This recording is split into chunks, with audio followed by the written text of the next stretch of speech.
নমস্কার। কবি দিদিতি চক্রবর্তীর কবিতা কিরিং কিরিং। কিরিং কিরিং বাজলো যখন পদিমনির ফোনটা, ব্যাটা বোধহয় খুব লিছে বলল আমার মনটা।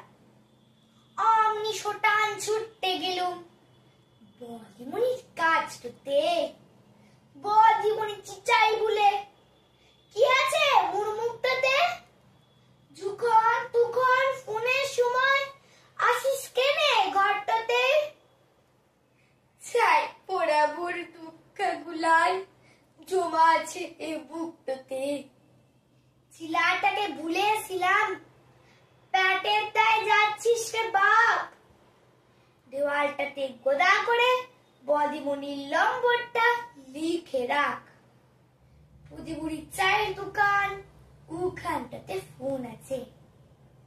আদুলি বা শিখকে দিলে তোর গলাটা ওর কাছে শোনা যাবে।